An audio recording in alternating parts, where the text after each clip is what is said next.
Welcome to Audio Gyan with Kedar Nimkar, a podcast that documents insightful conversations with Indian designers, artists, musicians, writers, thinkers and creatives of all types. Catch us on iTunes or visit audiogyan.com for more Gyan sessions. Here's your host Kedar Nimkar. तुका म्हणे बरवे जाणं, व्हावे लहान होणं लहान.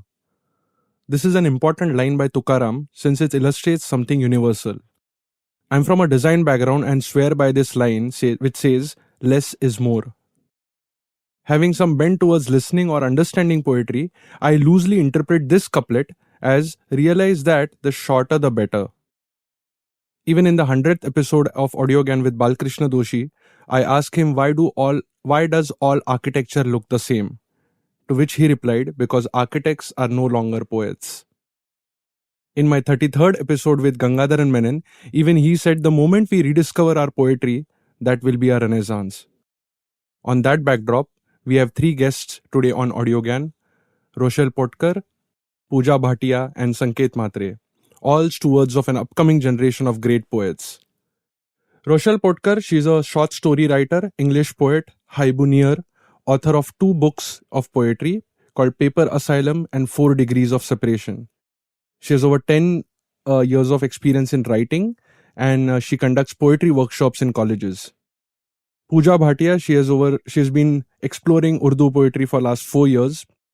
She has a very beautiful YouTube channel called Adabi Dunya, where they are reading world literature and also regional literature transliterated into Hindi and Urdu. Sanket Matre, who has also been featured in the 18th episode of Audiogyan and a very dear friend. He's a curator, kavi, columnist, director of Kavita Cafe, which is a YouTube series. Also earns his bread and butter from advertising for last 13 to 14 years. He's also a lyricist. So first of all, thank you guys for coming to Audiogyan, and it's a real pleasure to have you all. Thank you so much. Thank you, Kedar. Kedar, for having us over. Yeah, so and I've kept the topic called as short form poetry, and obviously poetry itself is such a wide canvas that we really can't comprehend and I'm hoping this episode will be slightly longer than the usual time.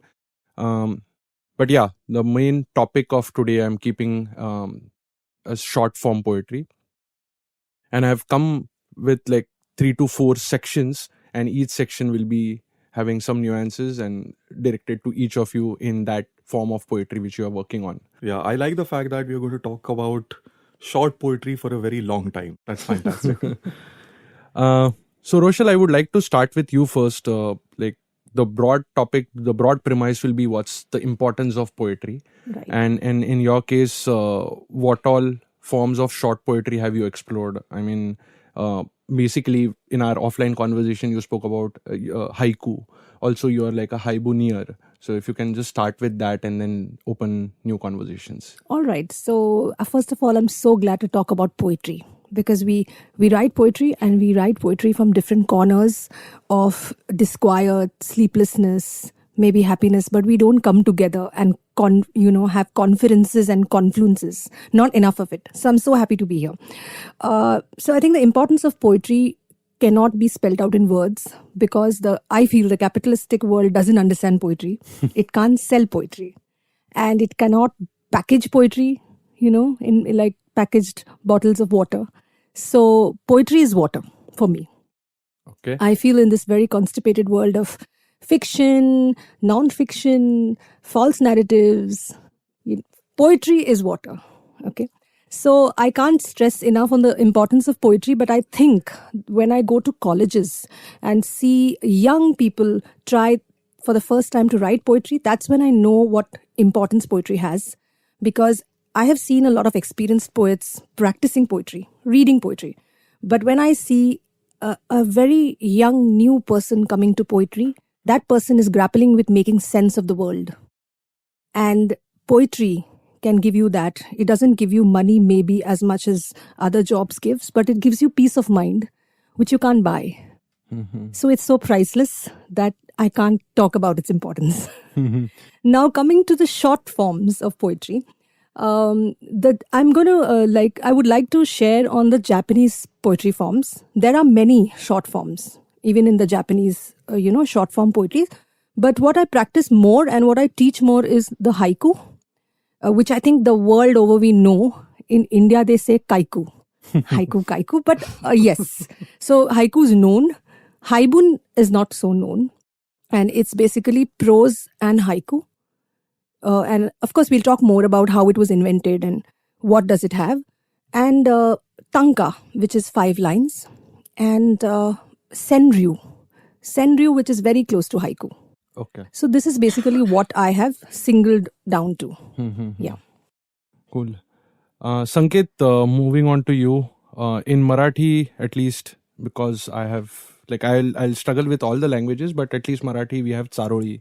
Correct. Are there any other forms? Short forms. Actually मराठीचं पण somewhat English आणि haiku सारखंच झालेलं आहे. सो झालं असं की जर का तुम्ही पहिल्यापासून जर का बघितलं तर तुकारामाचे अभंग चारोळीत होते. ओके, मग त्यावेळेस जे एक्सप्रेशन आहे ते एक्सप्रेशन सुद्धा 4 ओळींमध्येच होतं. मग त्याच्यामध्ये बदल झाले, मग ते 2 ओळींवरती आलं. सो सगळ्या कवितेचा उगम हा 4 ओळीपासून झालेला आहे. मीटरमध्ये ज्याला आपण मीटर मधली कविता म्हणतो, त्या मीटरचा 4 ओळीमध्येच बोलायचे सगळे. मग त्याच्यानंतर तुम्ही जर का बहिणाबाईंकडे आलात तर बहिणाबाई सुद्धा 4 ओळीमध्येच लिहायच्या. 4 ओळींची एक पूर्ण कविता होते. ओके, आणि आत्तापर्यंत जर का सांगायचं झालं तर मग चंद्रशेखर गोखले आहेत ज्याने अजून त्याच्यामध्ये काम केलं. तर ही सगळी जी लोक आहेत याने 4 ओळीमध्येच सुरुवात केली. आता झालंय असं की तुम्ही आता वेगवेगळ्या गोष्टींमध्ये एक्सपेरिमेंट करू शकता. म्हणजे एक आहे ते आहे हायकू. ओके, आता हायकू हे 3 ओळींचं आहे, पण मग तसंच त्रिवेणी सुद्धा आहे. सो त्रिवेणी सुद्धा 3 ओळींमध्ये लिहिलेला आहे, पण आता हायकूची एक वेगळी एक नियमबद्धता आहे. ओके, तशीच त्रिवेणीची सुद्धा एक नियमबद्धता आहे जी हायकूपेक्षा वेगळी आहे. बट मला असं वाटतं की कुठेतरी हायकू आणि त्रिवेणी ह्यांचा उगम एकच आहे की 3 ओळींमध्ये तुम्ही मांडा तुम्हाला काय मांडायचं आहे ते. मग त्याच्यामध्ये ऑब्व्हियसली आता गुलजारांनी वेगळं काम केलं, मग शांता शेळक्यांनी काम केलं. सो त्याच्यामुळे हे जे नवनवीन जे फॉर्मॅट आहेत ते येतातच आहेत. आणि मला असं वाटतं की काळानुरूप आणखीन अधिक फॉर्मॅट्स आपल्याला बघायला मिळतील कवितेमध्ये. This also translates into शेर, right?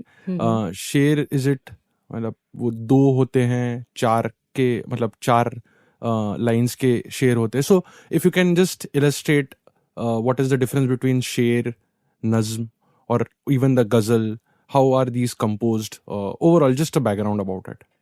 ओके, गज़ल की बात अगर हम करें तो तकरीबन 2 से 2,500 साल पुराना इतिहास है गज़ल का. और गज़ल इंटरेस्टिंग जोनर तो है, बट इंडिविजुअली वो पहले वो इंडिविजुअली नहीं कही जाती थी. It was a part of qasida and masnavi, just like a saga. राजे महाराजाओं के टाइम में वो उनकी तारीफ के लिए जो कहे जाते थे कसीदा, ताकि जो शायर है उसको वजीफ़ा अच्छा मिले, तो वो पे करके भी लिखवाया जाता था. तो ghazal was just a part between the qasida और मसनवी. इंडिविजुअल फॉर्म में वो बहुत बाद में पहचानी जाने लगी. गज़ल में अगर हम देखें तो 5 से 7 शेर शामिल होते हैं, कहीं कहीं 10 शेर भी लिए जाते हैं. शेर is just like a couplet, 2 lines जिन्हें हम मिसरा कहते हैं, 2 मिसरे मिलकर के एक शेर बनाते हैं. हर शेर इंडिविजुअल हो सकता है, मतलब एक पूरा जो थॉट है वो कन्वे करता है. एक शेर में ही एक पूरी बात कह दी जाती है. तो एक गज़ल के अंदर अगर हम सपोज करें कि 5 शेर हैं, तो 5 शेर किसी अलग अलग ख्याल को रिप्रेजेंट कर सकते हैं. दैट इज़ वाई जो शेर है उसकी क्यूटेबिलिटी बहुत ज़्यादा होती है, क्योंकि वो पूरा का पूरा एक स्टेटमेंट जो है वो कन्वे कर देता है एक शेर. अब बात यह आती है कि अगर 5 अलग अलग थॉट की चीज़ें हैं तो वो एक गज़ल का हिस्सा क्यों कर हों. तो कुछ उसूल होते हैं एक गज़ल के, एक कैनवस होता है, एक format.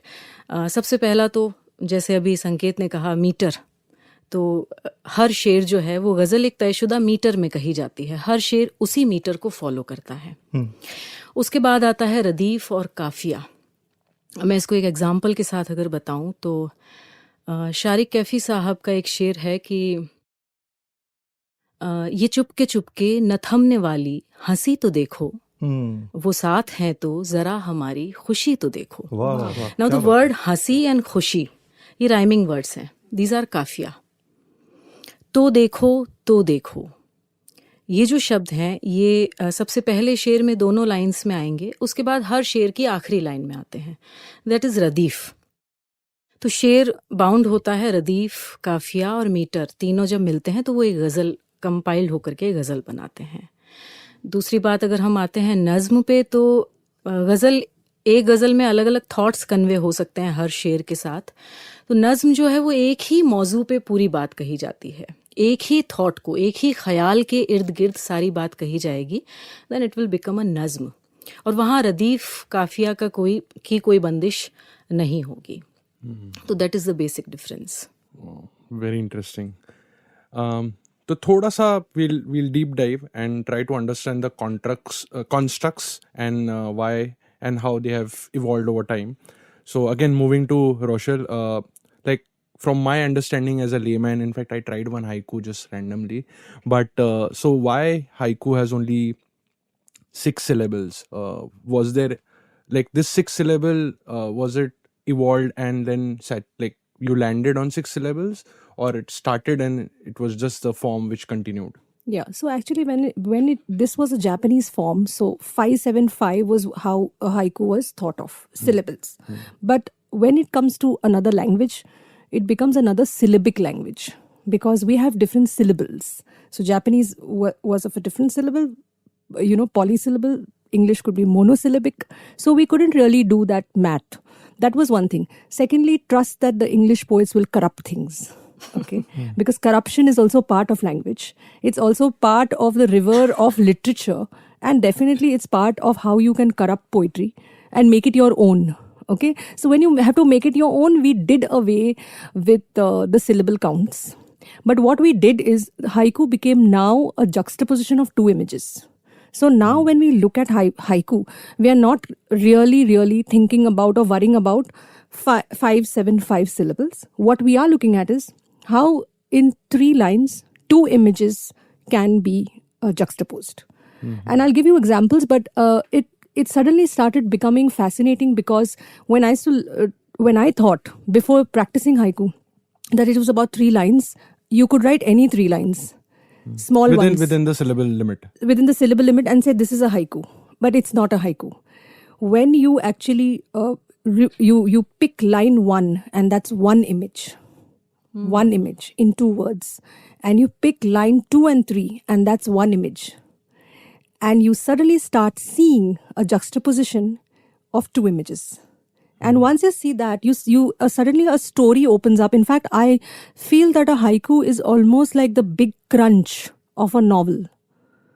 If the novel is the big bang, where the story keeps expanding and expanding, not only till the writer has written it, but even after that when the reader is thinking about it and has memory on it.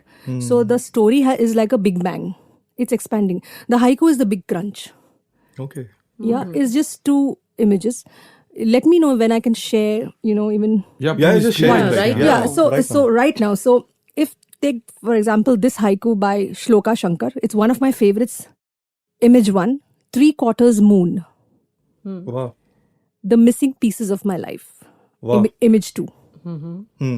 Okay. So what we see in haiku is also watching nature, curating nature, and bringing it down to human existence. So that's haiku. Haiku is about nature, and haiku is about what does nature mean with respect to you in existence. So like, take another one. The color of earth on a farmer's bare back. Wow. Multi-grain bread. Wow. Oh my Wow. God. So, I mean, this goes even so deep. Like, I mean, if you were to sit to analyze a haiku, because poetry is also about stillness. Poetry is about stopping. Basically stopping. Poetry is about silence. So when you just sit with this haiku, it starts opening up. Now, this is a haiku. Actually, if you start opening it up, it goes to class. What is class? Where is the farmer? Where is the multigrain bread?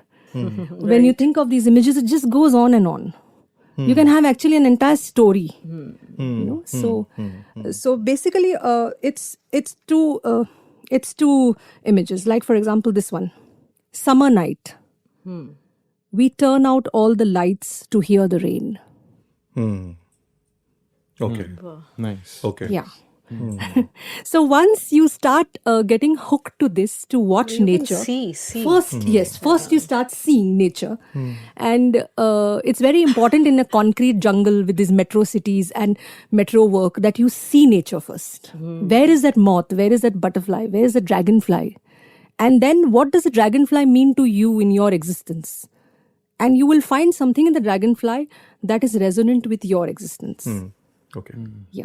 But then how do you, is there any parameter to understand that this has got depth? See, there are even comedy or comic haiku, which have no depth. And that's fine, because poetry said it could be anything. Like, for example, I'll read one, haiku, which you tell me if there's any depth. Colored undies, stretching along the clothes line, a spring rainbow. Yeah, I've read this. It's like up to you. came to me आप उसमें because से I'm क्या like- निकाल सकते हैं? Yes. Now, I ये don't. सुनने और पढ़ने वाले पर है. Yes. नहीं? Yes. So now, I found this haiku audacious. I was like, you went after the undies? But yeah, haiku never promised to be, poetry never promised to be only of depth. And actually, मतलब पूजा आपको पूछना था एक question और फिर वापस haiku पे आते कि ये जो बहुत ही फ्लारी लैंग्वेज है, ये इलॉबरेट लैंग्वेज है, मैं कहीं पे पढ़ रहा था कि because it is always in that dictatorship mode where there was a king and people used to praise him and stuff like that, and if there was a mistake, then the punishment was really brutal. तो उसके वजह से ये Phulari language I कि उनके naturally वो वैसी बात करते थे. नहीं, अगर हम एरा वाइज बात करें तो बातचीत की, देखिए पोएट्री से अगर रिलेटेड हम इस क्वेश्चन को लेते हैं तो कोई भी पोएट या राइटर या किसी भी आर्ट फॉर्म से जुड़ा हुआ व्यक्ति जब भी कोई काम करना शुरू करता है तो वो स्वांतः सुखाय होता है, अपने लिए करता है ना, वो उसका बहुत ही ज़ाती काम होता है. जब वो उससे कुछ अर्न करता है, वो अलग अलग प्लेटफॉर्म्स पे आता है. अगर हम जिस एरा की आप बात कर रहे हैं कि राजाओं और नवाबों के लिए, तो वो ऑब्वियसली वो उनके लिए काम कर रहा है, उनको ग्लोरीफाई करेगा, उनकी तुलना चांद सितारों से करेगा, और उसको पता है कि वो कहीं पर भी कमी आई तो उसको उसका क्या फल भुगतना पड़ सकता है. तो he will try to his level best कि वो उस अप टू द मार्क तक कि राजा जो है वो किसी भी तरह से प्लीज हो जाए. तो दैट इज वाई वो पोएट्री. बट अगर आप उस शायर से पोएट्री पर बात करें तो वो एक अलग किस्म की पोएट्री होगी. वो किसी को प्लीज करने के लिए नहीं लिखता, वो अपने मन के लिए लिखता है. Correct. जो वो सोचता है, जो वो देखता है, जो वो फील करता है, जो वो कहना चाहता है, असल पोएट्री वहां होती है. तो वो जो जिस लैंग्वेज की आप बात कर रहे हैं वो ऑब्वियसली प्लीज करने के लिए लिख रहा है, तो वो उसको ग्लोरीफाई भी करेगा, बढ़ा चढ़ा के भी कहेगा. पण ऍक्च्युली मला इथे बोलावंसं वाटतं की खरंच त्यावेळेला असा काळ होता तो जिथे तुम्हाला बऱ्याच गोष्टी ज्या घडत होत्या आणि त्या आजचं जे घडतंय त्याच्यापेक्षा फारच वाईट होतं. म्हणजे आज जे घडतंय ते फार चांगलं आहे असं अशातला भाग नाही, वाईटच घडतंय. पण त्यावेळेला पण जे घडत होतं ते पण फार वाईट होतं. आणि जर का तुम्ही सगळे आपले नर्सरी राईम्स बघितलेत जे इंग्लंडमधून आलेत, जे फ्रान्समधून आलेत, त्यांना खरंच फ्लावरी केलं गेलंय. ओके, जर का तुम्ही त्यांचा ऍक्च्युअल अर्थ लाया गया है, वो इंट्रोड्यूस किया गया है उसमें. It has been done that, but they were not flowery, they were very deep. अतिशय डार्क आणि अतिशय घृणास्पद असं सगळं त्यांची जी राजवट होती त्याला फार फ्लावरी आणि फार सिम्बॉलिझम आणून आणून आणून आणून त्यांना फार पॉझिटिव्ह केलं गेलंय. ओके, सो मी इनफॅक्ट ह्याच्याबद्दल सुद्धा लिहिलं होतं की nursery rhymes are not nursery rhymes. तुम्हाला पहिलं चेक करावं लागेल की तुम्ही मुलांना आता काय शिकवत चाललंय, because it had a lot of violence in it was very violent. आणि हे मला कळत नाही की कोणीच कसं हे पकडलं नाही आत्तापर्यंत. But Humpty Dumpty sat up on a wall, it's a violent take. Humpty Dumpty sat up on a wall was about a civil war, और Yes, वहां it पे जो was. एक तोप थी वो नीचे गिर गई थी, एंड उसके लिए उन्होंने वो लिखा था, you know.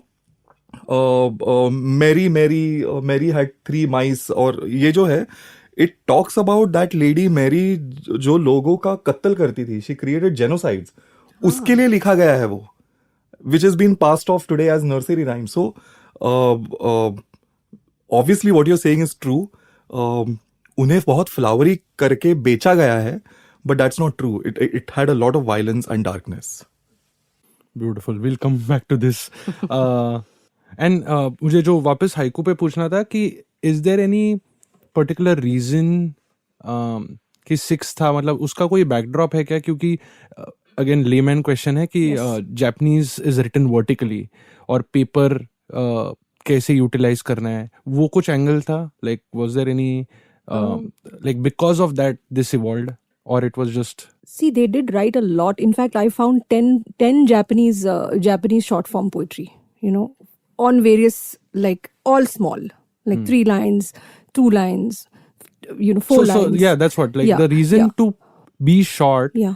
Is it how is it inspired? Like where is it coming from? That's an interesting question. I need to really research this. I don't have the answer right now, but I wonder. Mhm.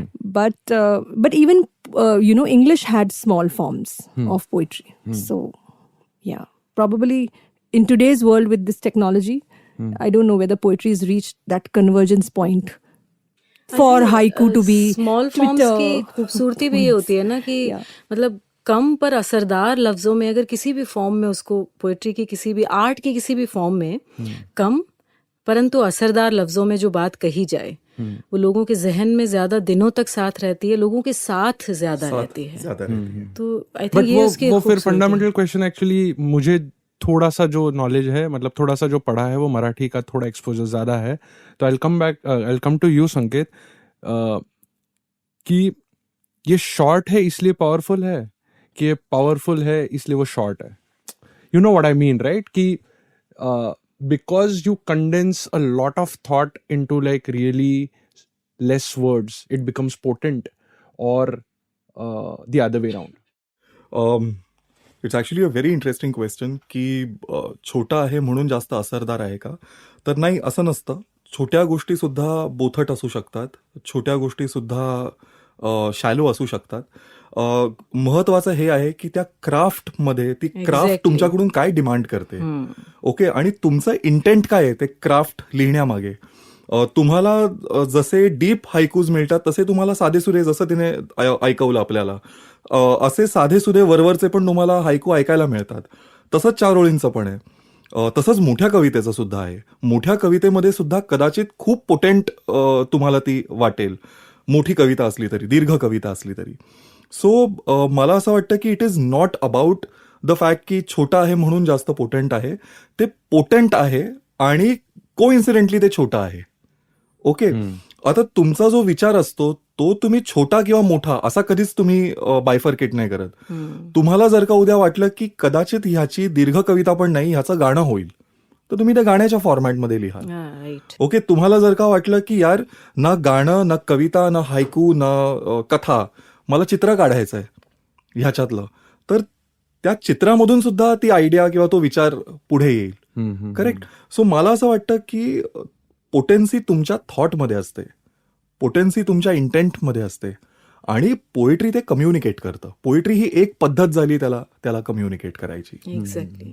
पण मग मी as a reader म्हणून बोलेन की when there is deep poetry, or when there is some deep thought connected, communicated via lines, right? If it's a longer one, you go in a introspection mode, and then you lose track, and then you can't comprehend so much because it's quite deep. Correct. Possibility बढ़ जाती है. हाँ, Correct. तो उससे अच्छा 4 में, मतलब हम कागज नहीं दिखाएंगे, वो it has become now like a viral thing, right? So वो बहुत शॉर्ट था, और फिर कपलेट्स या 4 ओळींचं 4 असे वेगवेगळे होते. तर ते शॉर्ट असल्यामुळे मग you can comprehend. Is that the case? And that it may और may not be potent, but it is now resonating with the reader at a multiple levels, and like a big society of readers, and that's how it becomes powerful. नाही, actually असं नाहीये. कारण काय माहितीये, of course काही काही 4 ओळी इतक्या ग्रेट लिहिल्या गेल्या आहेत, कारण त्या ग्रेट लिहिल्या गेल्या आहेत. ओके, म्हणून त्या लोकांना आठवतात. Okay, because they've been written in a specific fashion which communicates a thought which is very larger than life. That's the reason why people resonate with that thought. Once again, people are resonating with the thought, not with the form. Okay, उद्या कदाचित असं होईल की एक मोठी कविता आहे जी खूप resonate करते. लाईक फॉर एक्झाम्पल, आता बहिणाबाईंची ही कविता आहे. अरे संसार संसार जसा तवा चुल्यावर, आधी हाताला चटके तवा मिळते भाकर. ओके, साधा थॉट जो 4 ओळींमध्ये आहे. आता हा थॉट आपल्याला ह्यासाठी माहिती आहे कारण इट इज व्हेरी डिफरंट. ह्याच्या आधी आणि ह्याच्या नंतरचं इतकं पॉवरफुल आपण ऐकलं नव्हतं. पण मग आपण मंगेश पाडगावकर पण एन्जॉय करतो. प्रेम म्हणजे प्रेम म्हणजे प्रेम असतं, तुमचं आणि आमचं अगदी सेम असतं. You also enjoy that. So तुमचा शेवटी काय थॉट आहे ना, हा फार महत्वाचा आहे. आणि 4 ओळीसारखा जो फॉर्मॅट आहे तो खरं तर खूप पोटेंट फॉर्मॅट आहे. कारण शेवटी तुम्हाला 4 ओळींमध्येच सगळं सांगायचं आहे. So you cannot waste words. आणि मला हा फॉर्म इतका जादुई वाटतो, जसा मला एक हायकू मिस्टिरियस वाटतो, किंवा शेरामध्ये मला सगळं त्याचं जे काय म्हणतात तुम्हाला कॉम्पोजिशन आणि एलिगन्स आहे. एका शेरामध्ये जो एलिगन्स आहे तो कदाचितच मुक्त छंदात आपल्याला बघायला मिळेल. पण ह्यातला जो एलिगन्स आहे तसा 4 ओळीमध्ये एक प्रकारचा स्पार्क लागतो तुम्हाला. ओके, आणि तो स्पार्क जेव्हा तुम्हाला मिळतो ना, तेव्हा तुम्ही समजायचं की 4 ओळी झाली आपली. आणि मग ती 4 ओळी कधी 5 ओळी होऊ शकते का? नाही, का विचारतोय कारण all of you mentioned about meter, right? I think haiku may और may not borrow that aspect. No. Correct, but sher or ghazal or 4 ओळी borrows this concept Meter. called as meter. तर मग त्याच्यामध्ये छंद म्हणून पण एक प्रकार असतो. Is it loosely translated as meter only की तो Yes. वेगळा प्रकार Chand आहे? is chhand is metre. as will follow the meter. Correct. तर मग त्या दोन गोष्टींच्या बेसिसवर See, 5 ओळी होऊ शकते का असं? सी, काय माहिती ना, तुम्ही जसं तुम्ही इनोव्हेट करायला लागाल, आणि हा खरं तर खूप चांगला महत्वाचा आणि खूप बेसिक प्रश्न आहे ज्याचं उत्तर दिलं पाहिजे. काय माहितीये, तुम्ही उद्या इनोव्हेट करून काहीतरी एक नवीन प्रकार काढूही शकता, पण तो प्रकार काढायच्या मागे तुमचा काय पर्पज आहे ना, हे तुम्हाला क्लिअर केलं पाहिजे. Triveni is the example. Triveni is an example of that. हायकूचं कारण काय आहे हे आपल्याला समजायला हवं, की हायकू कशामुळे आला. ओके, बऱ्याचदा जेव्हा मी आता शिरीष पैंचे जे हायकू वाचतो, त्याच्यामध्ये मला कळतं की यार, ह्या हायकू पुढे मरण आहे, अधेमध्ये काही नाहीये. That's it. Okay, this is the finality of every thought.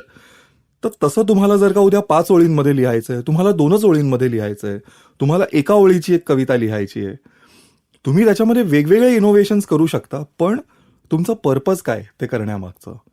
4 ओळी, मला असं वाटतं की 4 ओळी was the simplest thing. 1-2 1-2. Okay, इतकं सोपं होतं ते, म्हणून त्या सोप्या मीटरमध्ये लिहिलं गेलं. मग कदाचित त्रिवेणी ह्याच्यामुळे आलं की यार, आपण ह्याला पण मायनस करू शकतो आणि आपण 3 ओळींमध्ये लिहू शकतो. उद्या कदाचित असं होईल की यार नाही, 5 ओळींमध्ये काहीतरी करावं लागतंय, विच इज ट्रू. पण आता परत त्याच्यामध्ये तुम्ही कसं मीटर अप्लाय करताय हा एक प्रश्न आहे. आणि खरं तर माझ्यासारखा कवी फारच कमकुवत आहे हा प्रश्नाचं उत्तर द्यायला. कदाचित we need one specialist, one language, one linguist, one specialist of languages, जो कदाचित सांगू शकेल की यार, ह्याच्या पुढची मराठी कविता कशी असेल, ती 5 ओळींची असेल का, त्याच्यामध्ये ब्रेक असेल, काय असेल.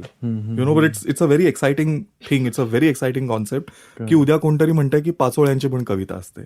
आणि 5 ओळा म्हणजे जो झाडावरून जो खाली पडतो त्याला पण 5 ओळाच म्हणतात. तर कदाचित त्याच्यामुळे काहीतरी एक नवीन येऊ शकतं. Interesting. And just to add to that, even a haiku can be 1 line and 2 line haikus.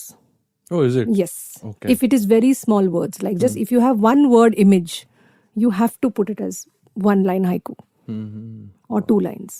Cool. So who are the big names who have like defined or redefined trajectories? I mean, I also interview like musicians and sort of like art specific people anyways.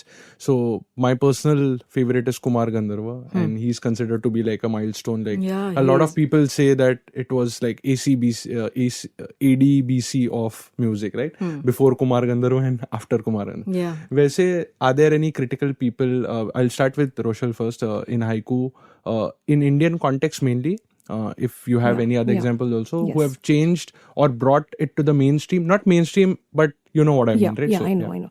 So I'll talk of the subculture that haiku and haibun have become, and there's no one person, but there is a group of Indian haiku. They call themselves haijins. So haijins and haibunias, and it's a subculture. It's as much a subculture as it's international. Even in international spaces, you will find that the haiku and haibun didn't achieve that amount of mainstream attention as other forms of poetry got, say free verse or other forms of poetry. So this Japanese forms remained internationally also in a subculture, and in India also. So these people have joined together. The subcultures have joined together who love the form. So it's that kind of a gathering. And sorry to interrupt. If you can also highlight about haibun, because Yeah. haiku you spoke about. Okay. Yeah. So haibun is basically, it was also invented by Basho. During his travels across Japan, he used to write his travelogues in prose, lyrical prose, basically to arrive at the haiku. The prose wasn't as important for him when he started out. It was to arrive at the haiku. But when people read that lyrical prose, they were like, this itself is poetry. So a new form developed, which was haibun, which was prose. So you wrote it in running sentences, okay, or lyrical lines. We did evolve rules later, some little rules about musicality, lyricism, and then you had the haiku. Okay, you could even have 100 haiku in a haibun, but basically we only tried 2. We're very busy people, busy poets. 2 is also a lot of haiku. But basically this became like a 1 page of haibun, wherein you had a little bit of a narrative of epiphany. That's what a haibun is called. Now, epiphany could be anything. You get so many epiphanies in the morning. You get them in the middle of the night. I think it's all in the journey of making sense of something. But this epiphany it may be one word, it may be one person at one place, and it becomes a narrative in lyrical prose. Then you put the haiku. And so this became a haibun. What's interesting for me as a storyteller plus poet is that this is one form that embraces both forms. It allows you to do a little bit of prose and story, follow a character, follow the place, or go abstract, and also do poetry. This is the only form that's so embracing. Any story that you write, you have to finish it off. There has to be an act 3 of some kind, even if it's loose. Haibun is the only place wherein you do not want to conclude this narrative, put a haiku. और उसको छोड़ दो. Very interesting. Yeah. Yeah, so there's no one person, but I can tell you a few people who have helmed this form in India, like K. Ramesh, or like Paresh Tiwari, like Anjali Deodar, like Johannes Manjrekar. But it's still a group of like Indians all saying we're going to make this mainstream. That's one of the small crusades we have. Now, one of the reasons why I'm asking is because I used to listen to a lot of audio clips of, say, Vasantrao Deshpande speaking to Pula Deshpande or Bhimsen Joshi. And in their references, they talk about, say, Aladia Khan or like Bundu Khan or some people. Yeah. And then just those were the cues for me to like deep dive or like if I like these words, if I understand, if it resonates, then I'll go into further study. And that's why these people like K. Ramesh probably will help someone. Yes, and, or then the websites, the international websites like Contemporary Haibun Online and Haibun Today, they have the maximum archives of international Haibun and haiku. So if you go there, you would get text, theory, thesis, and even all these lush examples, which I feel sometimes that if you have a haibun a day, you have no writer's block. Wow, beautiful. And is limerick, tanka, all these short forms itself? Actually, I should have asked this before, but yeah. So Senryu is very close to haiku. Tanka is 5 line. 5 lines. Yes. Okay. Still, it will be like bucketed into like a short form. Yes, very much. Okay. Very much. I think even the sonnet, which is actually an English form, they try to say that many pages claim it's short form English poetry. But I think it's a big piece. Sonnet is 8. Yes. Yeah. 8. And then And like, that is also in meter. Yeah. That's also that's also in meter. That's also in like, meter. Yeah. I think that will be like a separate conversation altogether. कि वो music inclined रहेगा. And in okay. And Chandrashekhar Gokhale म्हणजे माझं exposure त्याच्यामुळे झालं. तर and I believe he would be like youth favourite. Correct obviously जेवढं मी वाचलंय. करेक्ट. तर असं आपल्या अजून म्हणजे मराठी याच्यात काय different sections of society short form poetry मध्ये कोण दिग्गज आहेत, कोण आता खरं होतकरू तर आहेत, कोणी ऍक्च्युली काय माहितीये, जसं आता रोशल म्हणाली ना, की एक माणूस नाहीये पण एक अख्खा ग्रुप आहे जो ह्या फॉर्ममध्ये बिलीव्ह करतो आणि ही लोक त्या फॉर्मला पुढे आणण्यासाठी प्रयत्न करतायत. तसं फॉर सम रिझन मराठीमध्ये ते नाहीये. ओके, तसं अजिबातच नाहीये. म्हणजे झालं असं की पहिले तुकाराम, मग त्याने चारोळ्यांमध्ये बोलायला सुरुवात केली, पण आपण त्यांना अभंग म्हणतो आणि अभंगच म्हणायला हवं. मग त्याच्यानंतर बहिणाबाई आल्या, मग त्याने काहीतरी लिहिलं. मला असं वाटतं की चंद्रशेखर गोखलेचं कॉन्ट्रीब्युशन हे एका अर्थाने खूप मोठं सुद्धा आहे आणि ॲट द सेम टाइम थोडंसं विलक्षण सुद्धा आहे. मोठं याच्यासाठी आहे की ह्या माणसाने एवढ्या छोट्याशा पुस्तकाने एका अख्ख्या जनरेशनला कविता लिहायला शिकवलं. ह्या एका माणसामुळे मुली प्रेमात पडायला लागल्या ऍक्च्युली कवितेच्या. मुलांना प्रपोज करता यायला लागलं जरा बरं. त्याच्यामध्ये मी पण होतो. आणि द फॅक्ट इज की कुठेतरी तुम्हाला ना कविता जवळ तुमच्या येऊ शकते हे ह्या माणसामुळे आपल्याला कळायला लागलं, चंद्रशेखर गोखले. सो मला असं वाटतं की याचं कॉन्ट्रीब्युशन खूप मोठं आहे. फार अंडररेटेड ह्याला आपण केलं गेलं आहे. पण म्हणजे मला दरवेळेला असं वाटतं की जो माणूस मोठा होतो ना त्याला मराठी साहित्यातली लोक कसं अंडररेट करायचं त्याचं एक वेगळं ट्युटोरियलच घेऊन येतात.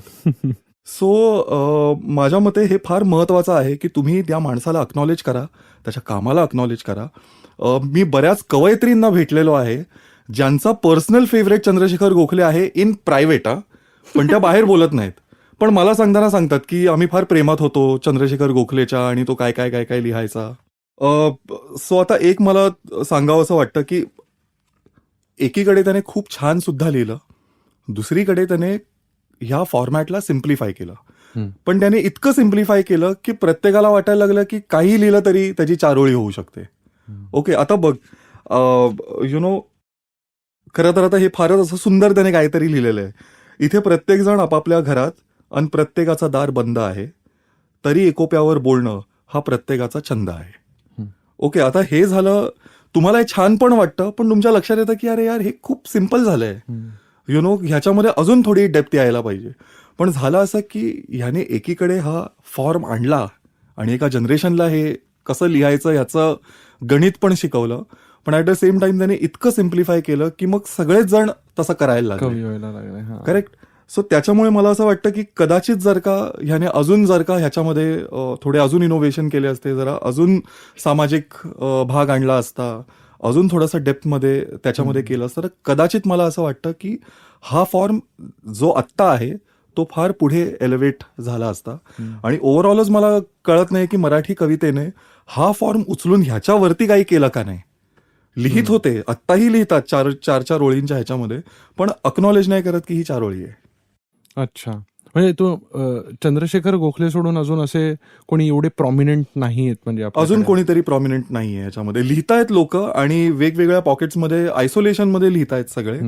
पण जसं रोशल टाईप किंवा हा म्हणजे अशा पद्धतीने लिहितायत. पण जसं रोशल म्हणाली की नाही, एक ग्रुप आहे, एक वेबसाईट आहे, एक हे आहे, त्याचं संग्रहीकरण केलं नाहीये कोणी, त्याचं डॉक्युमेंटेशन केलं नाहीये कोणी त्याच्यावरती विचार नाही केलेला आहे. शेवटी एकच माणूस किंवा एकच कवी आपल्या आयुष्यभरात किती लिहील, त्याच्याकडून त्याची जितकी कुवत आहे तिकडे तितकंच लिहू शकतो. पण जर का लोकांनी खरंच आणि अभ्यासकांनी खरंच आणि समीक्षकांनी आणि इतर कवींनी जर का लक्ष दिलं तर कदाचित चारोळी अजून निखारेल, अजून त्याच्यामध्ये एक सौंदर्य येऊ शकेल, असं मला तरी वाटतं. इंटरेस्टिंग. और पूजा, मतलब ये क्वेश्चन एक्चुअली मतलब शेर कहाँ से आए, मतलब शेर या ओवरऑल उर्दू पोएट्री इतनी वास्ट है, बट मेरे एक्सपीरियंस के हिसाब से, मेरे एक्सपोजर के हिसाब से ये मास अपील बॉलीवुड से हुई है, ये मेरा अंदाज़ा है, correct me if I am wrong. तो ये जो शेर है आजकल, तो मतलब शेर ऐसे like left right and centre मिलते हैं, राइट, SMS जोक्स और सब जगह शेर है. बट इसके लिए जैसे संकेत ने कहा कि चंद्रशेखर गोखले से ये स्टार्ट हुआ या मेन स्ट्रीम में आया या पब्लिक जानने लगी, वैसी शेर का कुछ बैकग्राउंड है कि how did it come into main stream? Was it through Bollywood? Was it through the freedom struggle? Was it through much before? देखिए, आर्ट के किसी भी फॉर्म को बॉलीवुड से जोड़ देना इज द इजीएस्ट थिंग. वो ग्लैमर वर्ड है, वो हर आर्ट फॉर्म को लेता है और लोगों के सामने नहीं, रखता है. मैं जब बॉलीवुड बोल रहा हूँ तो मैं इतना भी मेन स्ट्रीम नहीं बोल रहा हूँ कि जो आजकल चल रहा है, बट जिसने गुलजार जैसे लोगों ने लाया कि मासूम पिक्चर में है, फिर अपना अर्धसत्य में. नहीं, इसमें कोई दो राय नहीं कि सिर्फ शेर की बात ना कही जाए. अगर हम आर्ट फॉर्म की अगर हम आर्ट फॉर्म की बात कहें, बॉलीवुड के थ्रू जो आता है वो गीत या गजलें जो ली जाती हैं, बहुत सारे लोगों तक एक साथ पहुंचती है. There is no doubt in that. But अगर एक आम उस पर देखा जाए कि आदमी कहाँ से किसी शेर को लेता है या किसी को गजल क्यों पसंद आती है, तो जो पढ़ने लिखने का शौकीन है तो वो कहीं से भी उस चीज को, और ये बॉलीवुड तो अभी की बात है या पिछले कुछ सालों से, उससे पहले क्या, तो पहले क्या होता था, नशिस्त होती थी, लिखने पढ़ने वाले लोग साथ बैठा करते थे, आलमी मुशायरे होते थे, अदबी मुशायरे होते थे, जिसके थ्रू कही हुई चीजें लोगों तक पहुंचती थी और लोग बड़े चाव से उसको सुनते थे. जो सिल्वर स्क्रीन है उस पर ये चीजें बहुत बाद में, जब सिल्वर स्क्रीन आया तब ये चीज उसके थ्रू हर कोने तक पहुंची. उससे पहले या तो किताबें जरिया थी या 1 by 1 लोगों के मुख जुबानी एक जगह से दूसरी जगह तक पहुंचा करती थी या किताबों के थ्रू पहुंचा करती थी. बट फिर भी ये north, in fact I would have loved कि यहाँ पे कोई साउथ वाला भी रिप्रेजेंटेटिव होता था, क्योंकि वहाँ पे भी इंटेंस लिटरेचर होगा जिसको.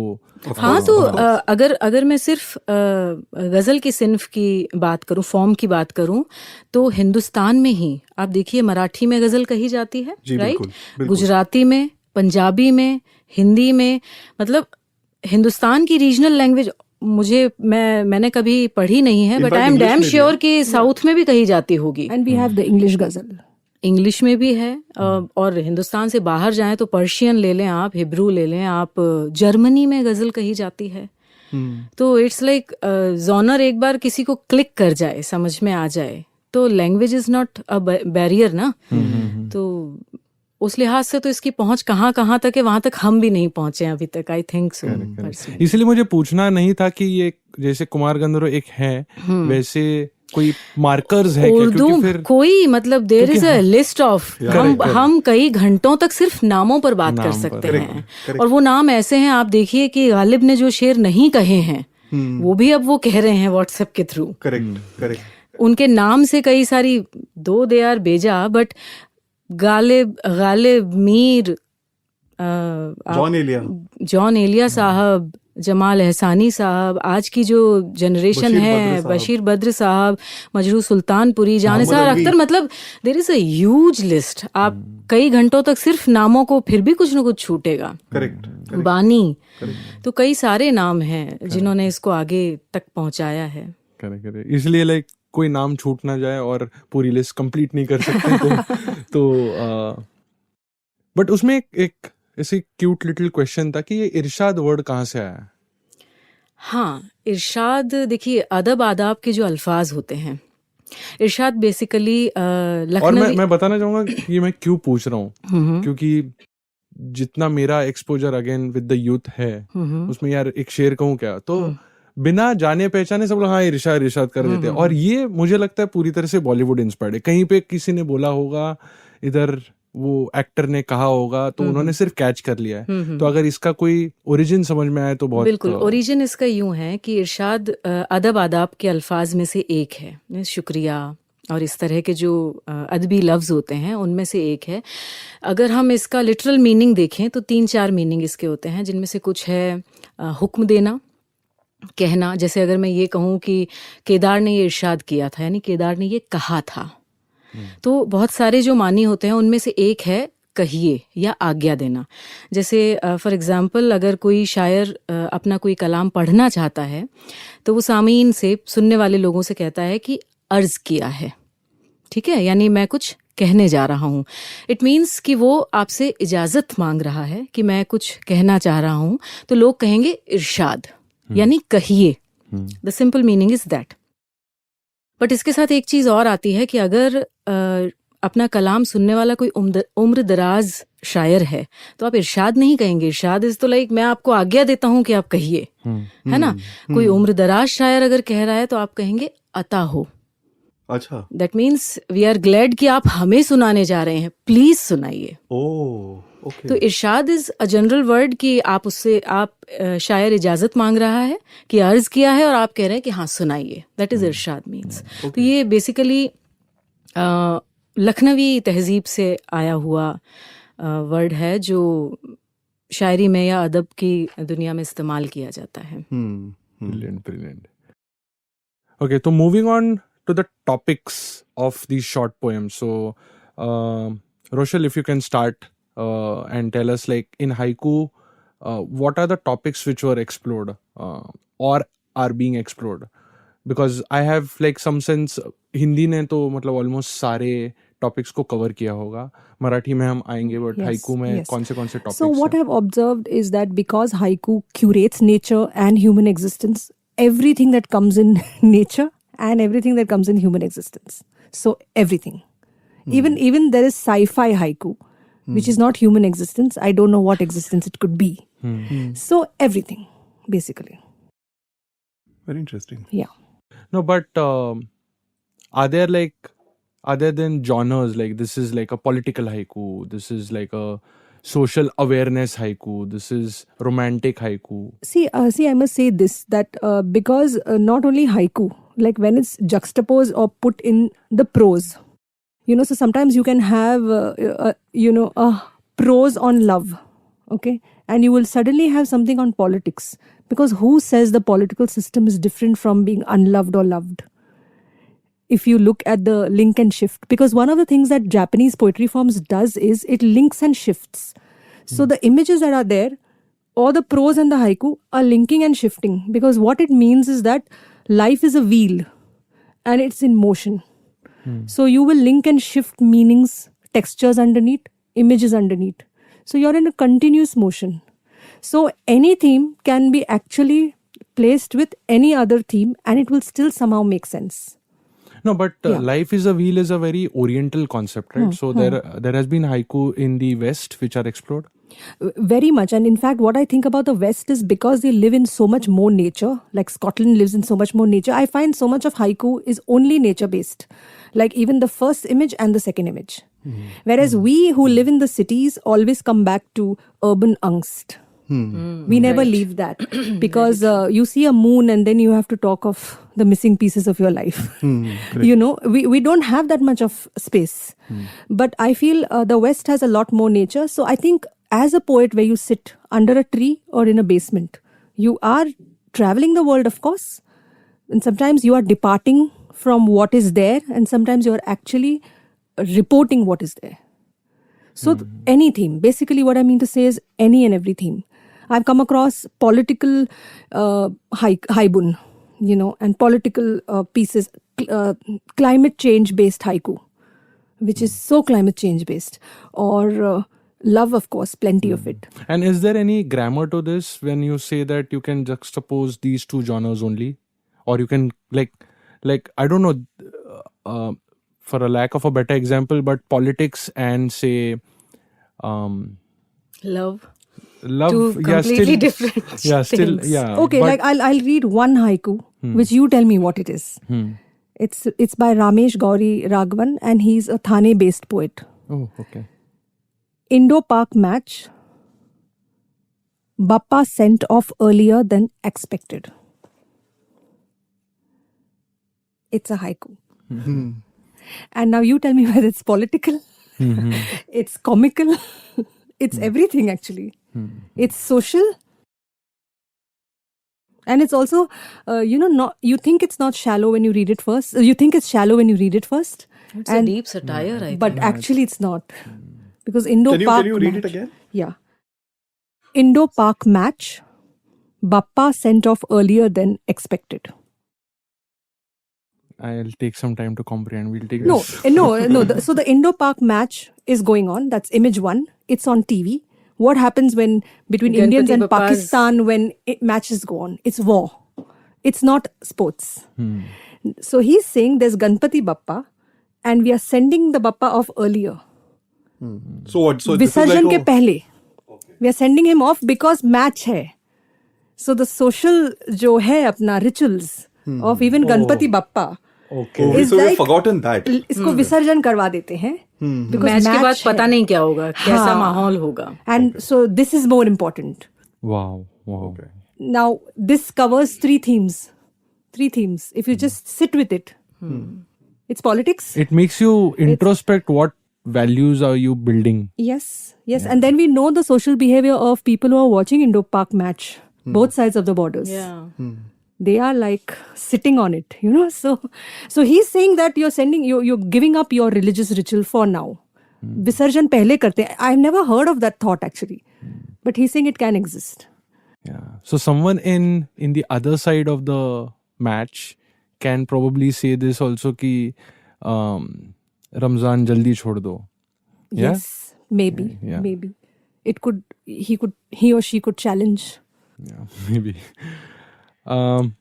In चारोळी काही वेगळे विषय ऍक्च्युली खरं तर चारोळीमध्ये तशी फ्लेक्सिबिलिटी आहे आणि असं काही हे नाहीये की तुम्हाला एकाच विशिष्ट पद्धतीवरती लिहायला हवं. तुम्हाला जे वाटतं ते तुम्ही चारोळ्यांमध्ये लिहू शकता. म्हणजे इनफॅक्ट खरं तर खूप इंटरेस्टिंग गोष्ट अशी आहे की जर का तू उखाणे घेतात ना बायका, करेक्ट, लग्नानंतर उखाणा घेतला जातो आपल्याकडे, तर ते उखाणे खरं तर चारोळीमध्ये लिहिलेत. बरोबर. ओके, सो ती पण चारोळीच झाली एका प्रकारची.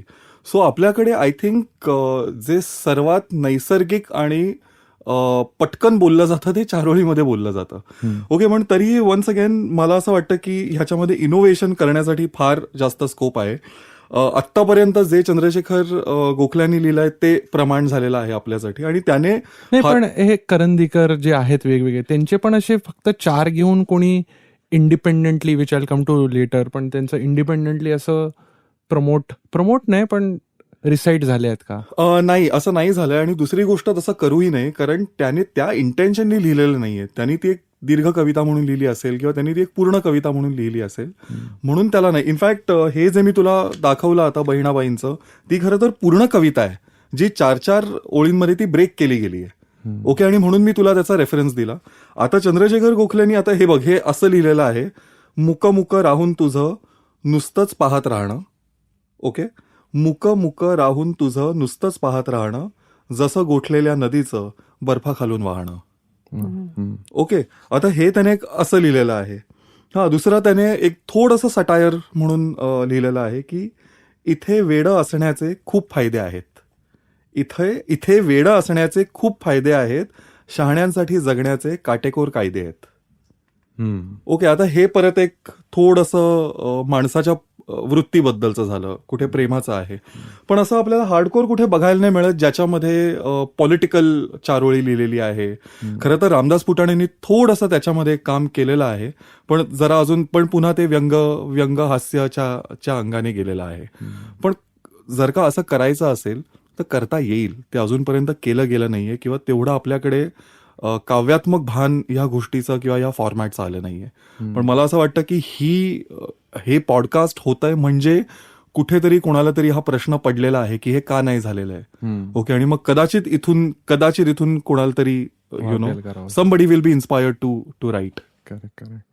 और in शेर is it always have been about love, passion? कि मतलब हालांकि इतने लोग हैं तो सभी जॉनर्स कवर हुए हैं, बट कोई अलग इंसाइट है? अगर गजल के हवाले से बात की जाए तो गजल में तो सभी रहेंगे. मैं बोल रहा हूँ शेर इज अ पार्ट ऑफ गजल. नहीं, बट इंडिपेंडेंटली भी इंडिपेंडेंटली अगर आप देखें तो देखिए, शेर जो है उसकी बुनियाद होती है ख्याल.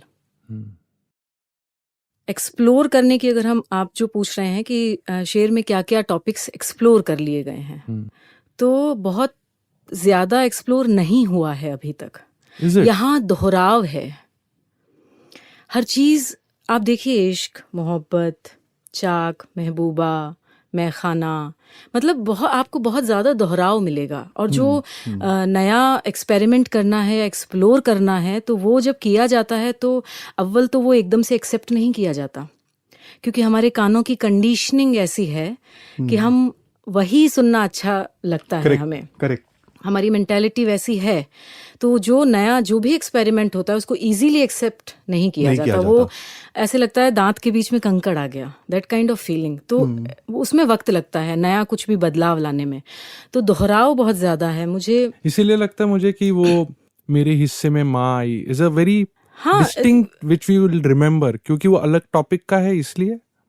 नहीं, देखिए, अगर हम दोहराव की बात करते हैं ना, तो वो क्यों जरूरी है। एक बार यही सवाल जफर इकबाल साहब से पूछा गया कि मोनोटोनी जो उर्दू अदब में या गज़ल को लेकर के जो मोनोटोनी आ रही है, उसके बारे में आप क्या कहना चाहते हैं, ये दोहराव क्यों है और सब कुछ रवायती चला आ रहा है। तो उन्होंने कहा कि बातें अगर दोहराई नहीं जाएंगी तो वो ख़त्म हो जाएंगी। तो दोहराव ज़रूरी है, पर बदलाव भी ज़रूरी है। दोहराव के साथ साथ बदलाव आना चाहिए। तो वो एक्सप्लोर जो नया करना है, उसके लिए कोशिशें हो रही हैं, पर वो एकदम से नहीं दिखाई देता, वो हो जाने के बाद आपको दिखाई देता है। बट दोहराव कीवर्ड्स का है, थॉट का है, सभी देखिए, आप लहजे का है, जुबान का है। हाँ, ये ज़रूर है कि पहले के ज़माने में जो गज़लें कही जाती थी, जो poetry forms, Urdu poetry forms में जो ज़ुबान यूज़ की जाती थी, वो बहुत हैवी होती थी। आपको मतलब हम जो आज के, मैं अपनी बात कहूँगी, हर दूसरे लफ्ज़ के ऊपर आपको लुगत उठानी, आपको डिक्शनरी उठानी पड़ती है कि इसका मानी क्या है। अब ज़बान, अब शायर कोशिश करता है कि वो सहल हो, आम लोगों को समझ में आए। आपको हर एक लाइन, आपको एक शेर पढ़ने के बाद में उसको एक्सप्लेन ना करना पड़े, हर वर्ड के मानी ना बताने पड़े कि इसका ये मतलब है, इसका, उसका क्रक्स खो जाता है फिर। तो अब ये बदलाव जरूर है कि जो जबान है वो पहले से ज्यादा आसान हो गई, सहल हो गई है, या शायर वो एफर्ट लगाता है कि सहल जबान हो। दो अभी भी लिखने वाले बहुत खूबसूरत उर्दू अल्फाज में लिखते हैं, जिसके लिए आपको लुगत तो उठानी पड़ेगी, पर जब आप उसको समझेंगे तो आप झूम जाएंगे। आप एक ही शेर के साथ कई दिनों तक झूमते रहेंगे कि कहने वाला क्या कह गया। वो जुबान का जादू है। आणि ऍक्च्युली मला असं वाटतं की जे तिने सांगितलं ते फार फार गरजेचं आहे, फार महत्वाचं आहे. पण हे पण आहे की आता एक्सपेरिमेंट करायला लागले आहेत. किमान मी मराठी गझलेबद्दल तरी थोडंसं बोलू शकतो, पूर्ण मला अथॉरिटी नाहीये, पण मी बोलू शकतो ह्याच्याबद्दल की आत्ताची जी पिढी आहे मराठी गझल लिहिते, जी चंद्रशेखर सानेकर पासून जी पुढे जी लिहायला लागलेली आहेत, काही जण आहेत जे अत्यंत एक्सपेरिमेंटेटिव्ह लिहित आहेत. गणेश नागवडे नावाचा एक आहे, खूप लांब कुठेतरी एका छोट्याशा गावात राहणारा गझलकार आहे. अप्रतिम आणि अतिशय आधुनिक त्याची सगळी गझल आहे. ठाण्यातलाच एक आहे जयदीप जोशी नावाचा, तो खूप चांगलं लिहितोय. So there is a batch, okay. आणि नाव there is this batch which is coming up, ज्यांचं ना जरा काय म्हणतात त्याला, सेन्सिबिलिटी जरा वरची सेन्सिबिलिटी आहे, जरा अपग्रेडेड सेन्सिबिलिटी आहे. त्या चंद्रफूल तारेमध्ये अडकून नाही पडले, जरा त्यांना पुढचं पण लिहायचंय, शहराबद्दल लिहायचंय, डिस्क्वायट बद्दल लिहायचंय, त्रास होण्याबद्दल लिहायचंय, जेंडर बद्दल लिहायचंय, काही ना काहीतरी, पण त्यांना ह्याच्यापासून लांब जायचंय. जो आज का जो यूथ शायरी कर रहा है उसको लीड करते हैं गुलजार साहब. ही इज द यंगेस्ट वन. उन्होंने जो बदलाव लाए हैं, आप उनकी पोएट्री में देखिए. मतलब मैं तो अभी भी बिलीव नहीं करता कि Beedi Jalaile is written by him. It's so, that is why I am saying he is the youngest one. He is the youngest. Yeah but then once again you know that's the beauty of that man, कि वो एक वक्त पे एक मेरा कुछ सामान तुम्हारे पास पड़ा है ये भी लिख सकते हैं, और वो बीडी जलेले भी लिख सकते हैं. And that's the beauty of that man. Exactly. जो एक्सपेरिमेंट वहां से आ रहे हैं.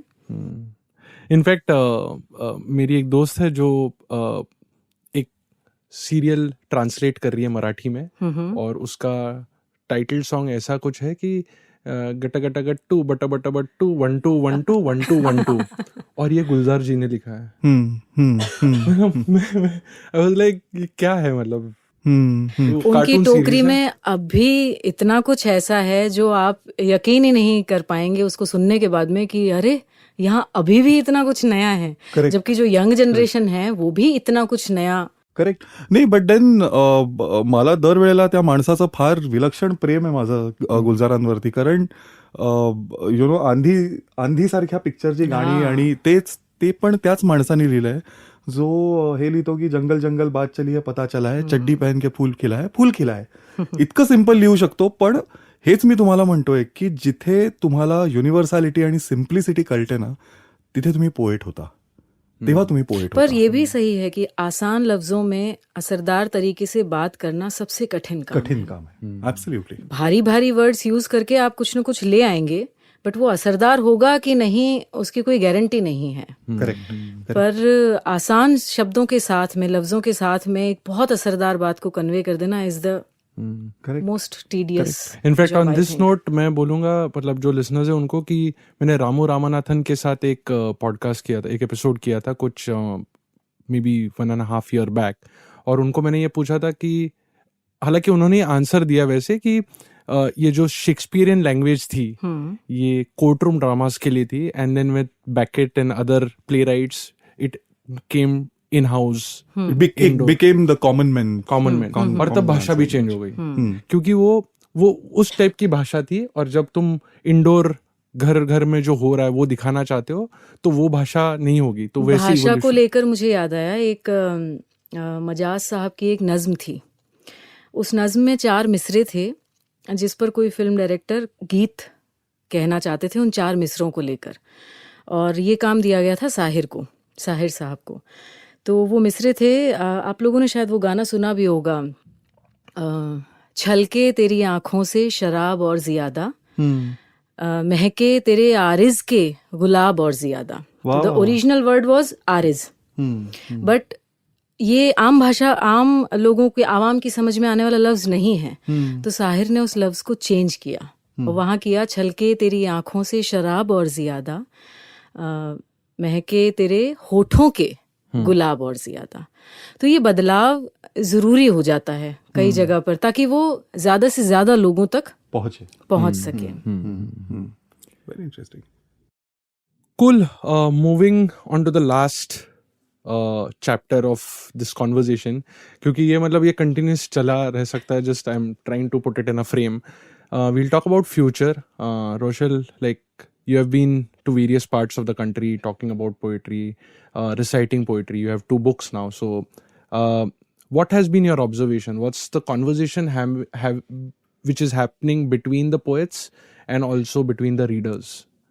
So what I feel is, especially the youth, because I look a lot for, and also in the premise of English and haiku. English and haiku, yes. Yeah. So what, even during my workshops on haiku and haibun, what I first notice is the youth having conversations, late night conversations on what troubles them, and to have that trouble put into poetry is interesting to see.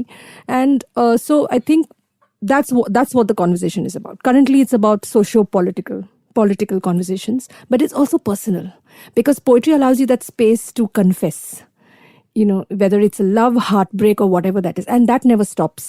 No matter what the political condition of the world might be, you will have love and heartbreaks. So it's nice to see, this conversation being there. Of course, in the matured spaces, in the festivals, I see very matured thoughts. They are very well edited. They are all ripe. Very ripe. But for me, that raw language of the first poet really tells me a lot of how is that person trying to converse or have a conversation with the world. Because I believe poetry is a conversation. You know, you're having a self-conversation. Sometimes you're having it with 2 people. Sometimes with a faceless crowd. So... No, but are there any other different types of struggles which are being spoken about? I mean... the right sort of references, the right ways to train yourself, to write yourself, vocabulary, grammar. Are the young poets struggling with that aspect? So they are definitely, I feel, at least in India, especially in Asia, I would say, because I've taught in Bangladesh, I've taught in a few other places, we are very good with the art because we're very emotional people. Okay, so as a people, we are very emotional, but the craft is something that you lack or you need to learn.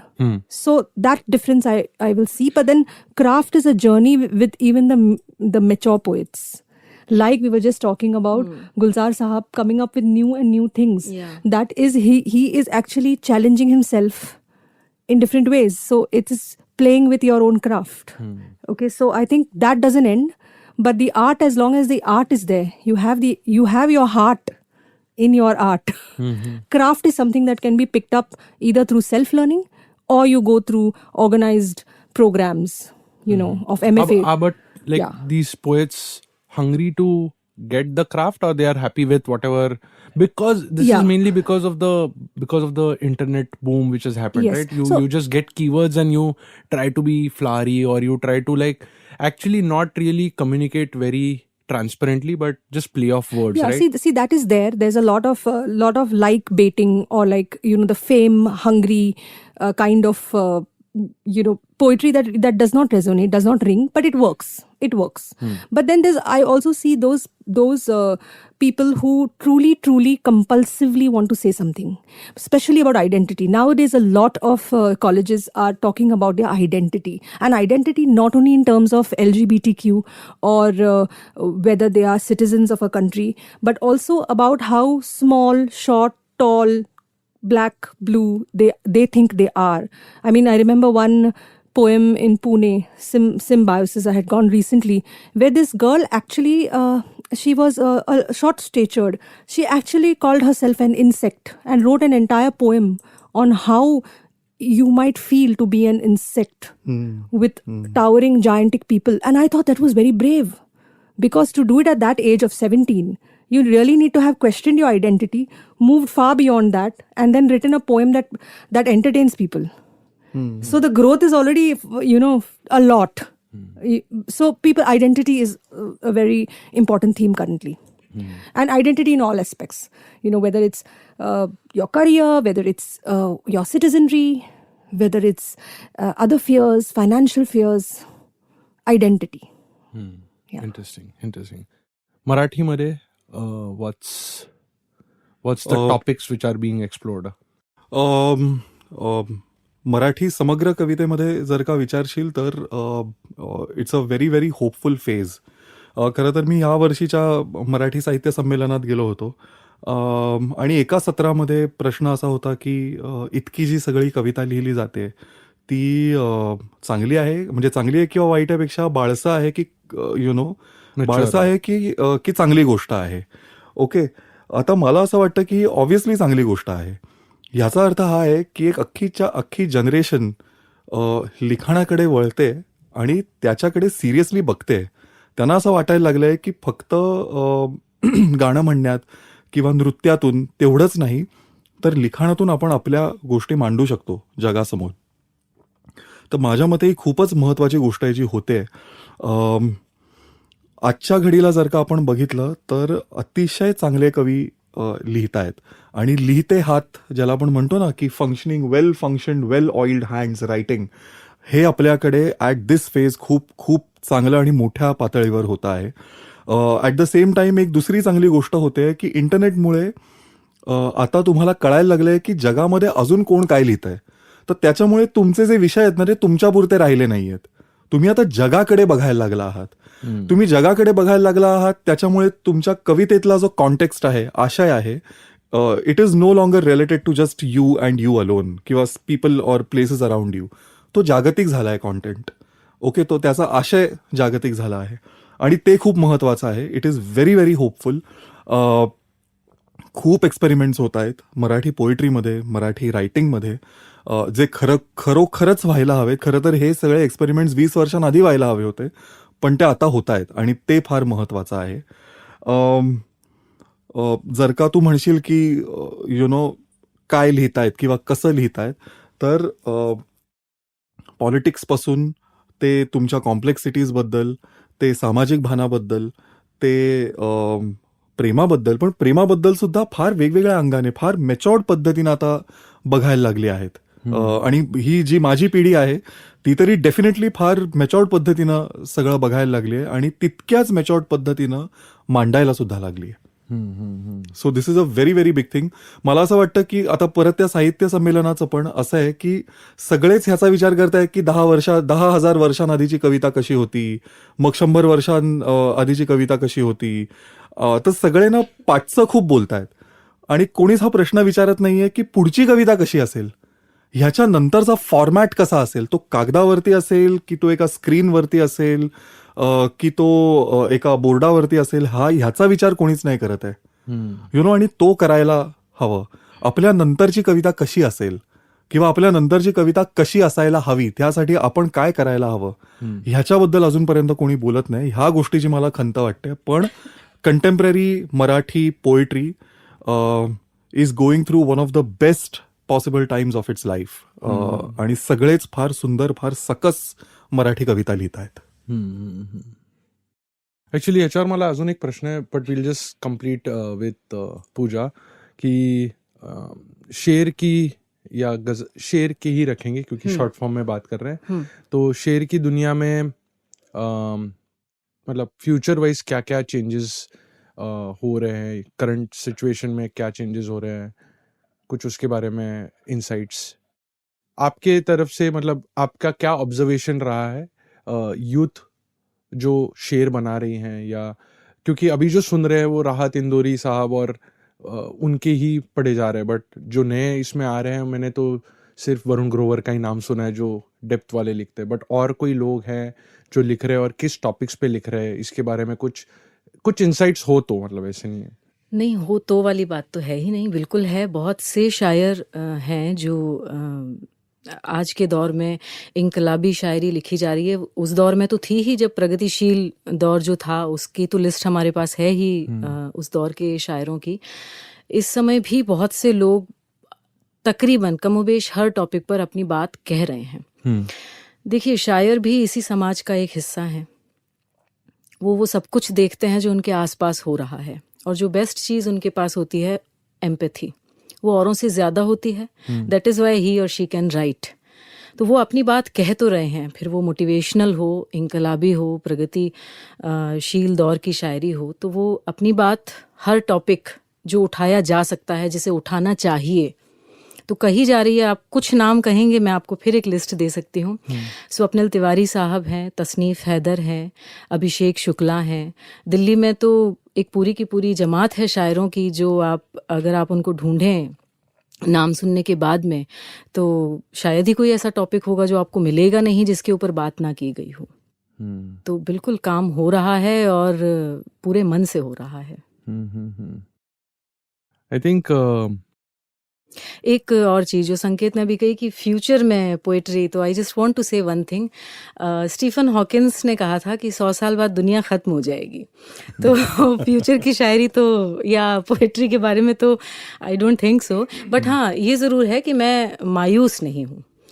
Poetry कहाँ होगी, कैसी होगी, we don't know, I don't know, but होगी ज़रूर. Now आता तिलाच जोडून मला हे सांगायचं है कि ऑल्दो 100 साल के बाद सब खत्म हो जाएगा, बट आनंद महिंद्रा ने एक चीज बोली थी कि उन्हें पूछा गया था ट्विटर पे कि किसे लेकर जाए, अगर मार्स पर जाना चाहे क्या लेकर जाएंगे आप, तो सबसे पहले वहां पे कौन जाना चाहिए. तो ये सवाल आनंद महिंद्रा, इलॉन मस्क, इन लोगों को पूछा गया. तो इलॉन मस्क ने कहा कि इंजीनियर जाने चाहिए, स्ट्रक्चरल आर्किटेक्ट जाने चाहिए, ये सब जाने चाहिए. एंड उस पर आनंद महिंद्रा ने कहा कि सबसे पहले तुम इन लोगों को तो भेजो, साइंटिस्ट को भेजो, इंजीनियर्स को भेजो, लेकिन सबसे पहले वहां पे पोएट्स को भी भेजो, क्योंकि जब तक ये लोग नहीं पता लगाएंगे कि यहाँ पे इंसान को क्यों रहना चाहिए, तब तक वहां पे इंसानियत नहीं बच सकती. लोग बच सकते तभी वो हैं. कहावत कही गई है कि जहां न पहुंचे रवि वहां पहुंचे कवि. करेक्ट. तो ये जो फ्यूचर टॉपिक था, चैप्टर था, उसके और 2 है. Again open for everyone, like probably you can, Pooja आप स्टार्ट कर सकते हो कि लेमैन कैसे परसीव कर रहा है पोएट्री को आपके राय में. मतलब आप पोएट और रीडर के कस्प पे अगर हो तो आपको दोनों बाजू दिख रहे हैं. तो how is layman perceiving poetry देखिए, in the current time specially? Current time के लिए भी कह सकते हैं आप, हर दौर के लिए एक बात मुझे पर्सनली लगता है कि आप कह सकते हैं कि जहाँ पर भी सारा खेल भावनाओं का है, ख्यालों के इर्द गिर्द सारी बात कही जा रही है, जो मैंने महसूस किया मैंने लिख दिया। आपका शायरी से दूर दूर तक, पोइट्री से, किसी आर्ट फॉर्म से आपका दूर दूर तक कोई लेना देना नहीं है, बट एहसास तो आप भी रखते हैं। When ever a particular thing clicks you, it will be your from the next moment. आपने कोई शेर कहीं चलता हुआ सुन लिया, आप पढ़े लिखे नहीं हैं, आपने सुन लिया और वो आपकी उस पर्टिकुलर मोमेंट में आप जिन चीज़ों से गुजर रहे हैं, अगर आप उससे रिलेवेंट महसूस करते हैं, आप अपने आप को कनेक्ट कर पाते हैं, वो शेर आप अपने साथ ले जाएंगे। वाह। तो इट्स अबाउट आप कितना कनेक्ट कर पाते हैं अपने आप को, फिर वो किसी के भी साथ हो। अँड संकेत, रीडर्सच्या दृष्टीने काय वाटतंय तुला? मला असं वाटतं की आजचा जो वाचक आहे तो फारच चोखंदळ वाचक आहे. त्याला कळतं की कवितेचं प्रमाण काय. ओके, कदाचित त्याला हे शब्दांमध्ये मांडता येत नसेल जसं आपल्याला मांडता येतं, पण त्याला एका कवीची उंची आणि खोली दोन्ही मोजता येते. अतिशय डिसर्निंग ऑडियन्स आहे आजचा, कारण त्याच्यासाठी आता एकच कवी किंवा एकाच भाषेतला कवी असं राहिलेलं नाहीये. He is digital, he is online. तर त्याच्यामुळे तो उद्या पोएट्री फाउंडेशनवरती जाऊन त्याला कळेल की अरे जागतिक पद्धतीवरती काय लिहिलं जात आहे, मग त्याला कविता कोशवरती जाऊन कळेल की अरे हिंदीमध्ये काय लिहिलं जात आहे, मग तो रेखतावरती जाऊन त्याला कळेल की अरे उर्दूमध्ये किती काय काय लिहिलं जात आहे. तर त्याच्यामुळे मला असं वाटतं की आत्ताचा जो रीडर आहे ना, तो खरं तर एका अर्थाने तो मल्टीलिंग्वल झाला आहे. तो एकाच भाषेत अडकून नाही पडलाय, त्याला सगळं माहिती आहे आता. ओके, किंवा तो सगळं एक्सपेरिमेंट करू शकतो, तो चान्स घेऊ शकतो आणि he can listen to everything today. So त्याच्यामुळे ऑब्व्हियसली जो रीडर आहे तो खूप चांगला रीडर आहे आत्ताचा. मराठी कवितेच्या स्पेसिफिक जर का मराठी कवितेबद्दल बोलायचं झालं तर मराठी कवितेचा रसिक खूप चांगला आहे. इनफॅक्ट जर का ठाण्यातच बघितलं तर Thane is the centre of all Marathi contemporary Marathi poetry activities. Thane, Dombivli, हे सगळं. तर तिकडचा जर का तुम्ही ऑडियन्स बघितला तर तुमच्या लक्षात येईल की अतिशय रसिक, त्यांना कळणारा ऑडियन्स आहे. म्हणजे हा ऑडियन्स तितकाच चांगला आहे जितका एका रेखताचा ऑडियन्स असतो किंवा एका जयपूर लिटरेचर फेस्टिवलचा ऑडियन्स असतो. सो ही एक फार महत्वाची गोष्ट आहे जी मराठी कवितेबरोबर घडते.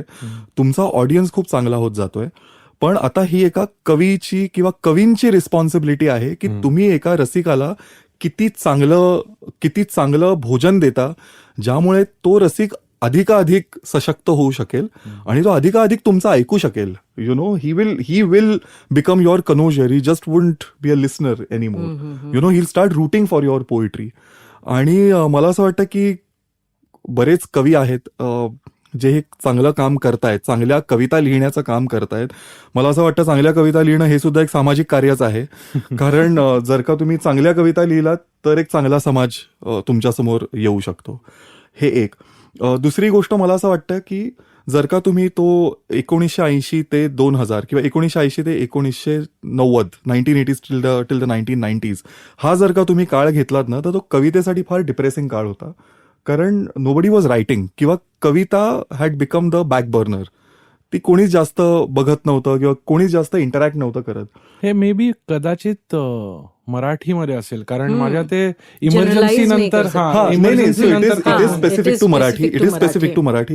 पण आज अचानक किंवा ह्या काळात अचानक मराठी कविता का इतकी बोलू लागली आहे, तर एकतर ही गोष्ट आहे की समाजात जे काही चाललंय ना ते कोणाला तरी बोलावं असं वाटतंय. हे एक.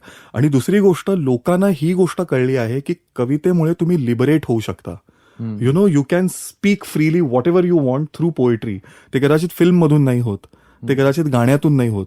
ओके, कारण तुमची बंधनं येतात आणि ऑल ऑफ दॅट. पण कविता इतकी साधी गोष्ट आहे की त्याच्यातून तुम्ही स्ट्रेट कोणालाही प्रश्न विचारू शकता, स्ट्रेट कॉमेंट्री करू शकता, which is still considered creative and credible. Okay, so त्याच्यामुळे कविता वाढलेली आहे. मग त्याच्यामुळे स्पोकन वर्डचे प्लॅटफॉर्म्स वाढलेले आहेत. मग त्याच्यामुळे परफॉर्मन्स पोएट्री आलेली आहे. असं ह्या सगळ्याच गोष्टी झालेल्या आहेत. पण ह्या सगळ्याचा मतितार्थ हा आहे की poetry slowly taking the centre stage आणि हळूहळू ते आता वाढते. लंडनमधला एक पोएट्री फाउंडेशन जी एक वेबसाईट आहे त्याच्यावरती एक आर्टिकल होतं ज्याच्यामध्ये कवितांच्या पुस्तकांचा खप वाढायला लागलाय. गेल्या 5 वर्षांमध्ये कवितांच्या पुस्तकांचा खप डबल होत चाललाय. ओके, ह्याचा अर्थ हा आहे की कविता शोधणारा आणि कविता देणारा दोन्हीही दोनों डिमांड बढ़ अँड रहे सप्लायर हे दोन्ही इकोसिस्टम मध्ये आहेत. ओके, आणि just a matter of time की you know poetry will explode. Actually तू ज्या तन्मयतेने सांगतोय त्याच प्रोबब्ली कोणी ऐकणार असेल तर तो जाऊन आजच विकत घेईल. Hopefully. And Rochelle, with English, like how is it perceived? Yeah, क्योंकि so इंग्लिश yeah. mainstream है भी नहीं इंडिया में Yes, इतना. it's very niche, and I think we might be between 200 to 500 English poets in India, and our readership is also very niche. Okay, we do not enjoy mushairas and lots of things, or it's growing, but at a slow niche phase. But when I compare it internationally, or when I expand it, so poetry in itself, okay, and translated poetry from the world, like from other languages, European languages, definitely the readership has expanded, because the more absurd the world grows, okay, the more dictatorial it grows, people want something, and poetry becomes this telegraphic form of perspective or wisdom or some sense. So you see that every time there's a spike. The more absurd the world becomes, there is a spike in consumption of poetry. I'm talking of the lay person. I'm not even talking about the poets. We always wrote. We wrote in rain or sun. We always wrote. But The they... CA is a clear-cut example, right? Like, Yes. कागज नहीं दिखाएंगे नहीं. has now, Yes. मतलब even So- Modi speaking about it, मतलब it has Yes, gone. absolutely. So even in the West, wherever the world is becoming absurd, you have a surge of poetry consumption. That is your telegraphic form. So talking about the end of the world, I feel poetry is that cockroach which will survive the end of the world. It's so resilient that under all the debris, if you find even one poem, it will revive the whole planet again. वाह, क्या बात है. Very वाह. beautiful. And like Audiogan typically has been in English so far. So I'm assuming a lot of English listening people are there. And so if they have to find these hotspots across India, are you aware of like where is this poetry sessions happening? These reciting sessions happening? So one is, of course, the festivals that we have nearly 100 festivals in India now, literature festivals, small and big. If Jaipur is the largest, you will have the smallest now opening up in smaller towns. So definitely poetry is part of every literature No, festival. these are festivals, Yeah. which is like Yeah. मतलब people Are you would be talking of knowing. journals, magazines? No, not just that. Yeah. These Bandra में Coco Club में like stand-up slam poetry हो रहा है. Those you will get on events. Open mics Everywhere. kind of things are Everywhere. happening everywhere. You'll just find them on the social media, on newspapers. No, I was talking about especially about English poetry. That's why. Yeah, I think you will get a mixed, actually, English as well as multilingual. with other languages. Yeah, you'll get I think the cities promote poetry the most. I mean, they have events happening every day, and too many events happening every day. So poets are busy in the metro cities, running from one event to the other. There's too much happening in cities. Yeah. All right, I think I've like almost done with my questions, and before concluding and asking you to recite one poem, which can be like a nice takeaway of this episode, I recently heard one interview with Kumar Gandharva, and how is the listener getting ready to listen? It was the same type of conversation when the person asked Kumar Gandharva, and the question was की आम्ही कसं ऐकायचं गाणं, आम्ही घराणं कसं ओळखायचं, right? So to that I draw a parallel here. How do I understand what is good poetry, what is bad poetry, what am I listening to, is it worth my time? Because if I'm a new audience, I might feel odd with anything, right? And then how do you do that? So to that his answer was, खूप छान प्रश्न आहे, असं करा, खूप ऐका.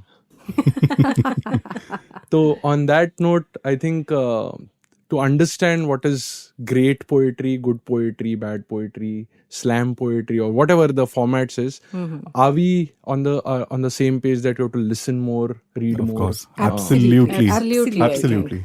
You have to. हा तुमचा गृहपाठ असलाच पाहिजे.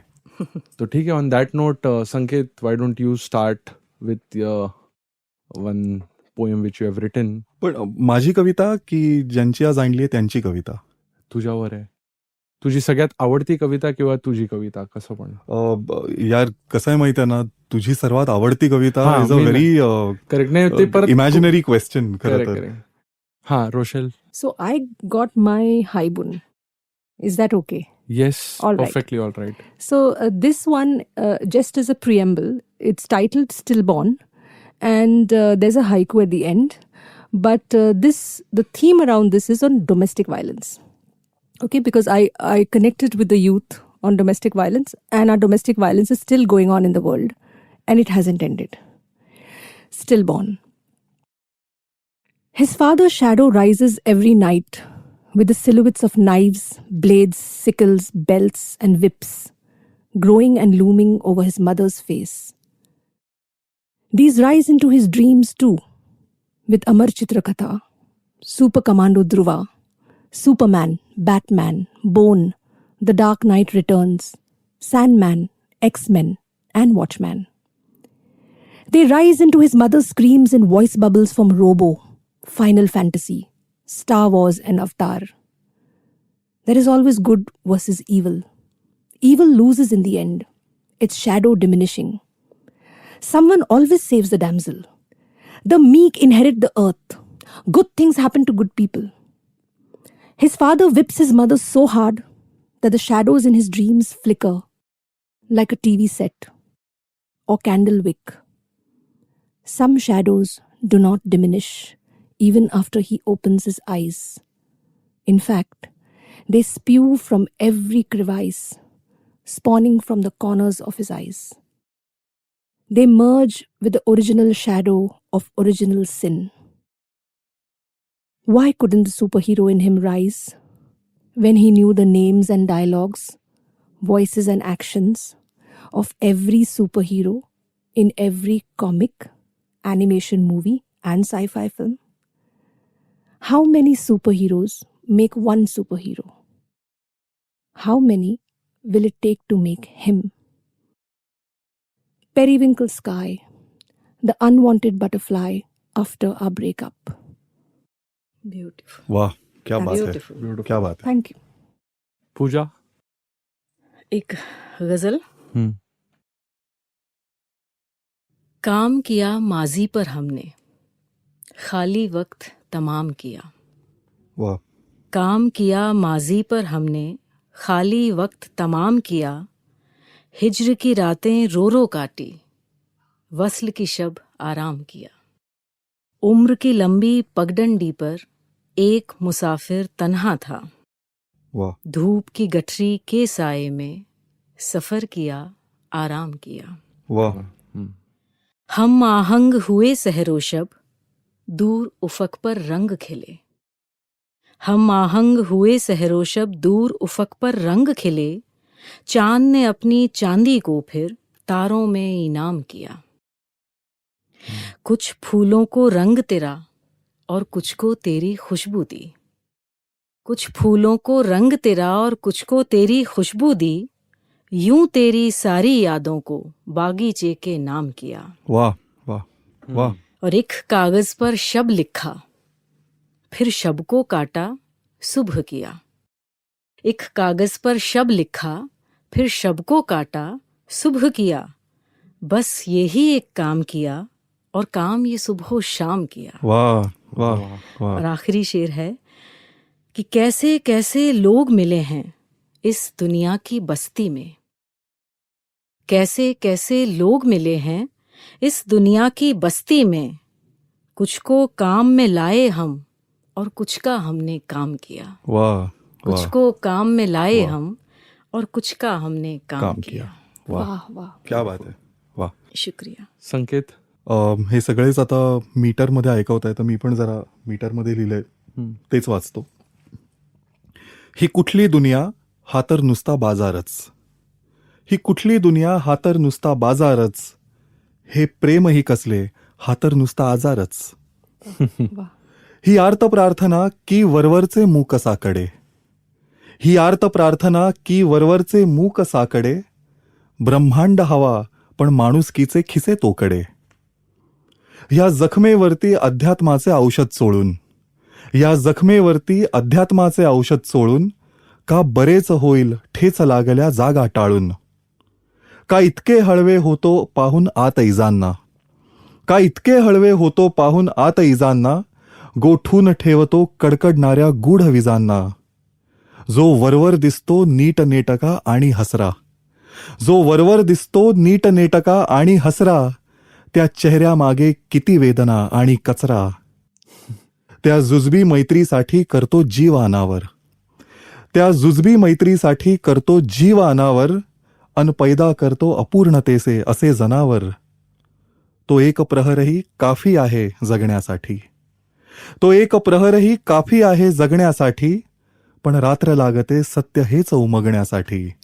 पण रात्र लागते सत्य हेच उमगण्यासाठी. वाह वाह वाह. यार तुम लोग how do you conclude? I should like come to like a poetry session. I don't know where to end this. You like every poem you just stay silent and leave the audience for introspection. Yeah, Correct. That's the intent. cool. Thank you guys. It was really wonderful talking to you. And yeah, thanks. Thanks Thank for Thank you having so us. much, Thank Kedar. you so much. Thank you. Thank you. Thanks a lot, Audio Gyan. We enjoyed this. Thank you. That's it. And that's it from today's Gyan session. Catch us on iTunes, Saavn, Stitcher, or any podcasting app you use. Do rate us on iTunes and follow us on Twitter, Facebook, and Instagram. Stay tuned for more Gyan on audiogyan.com. Till then, bye.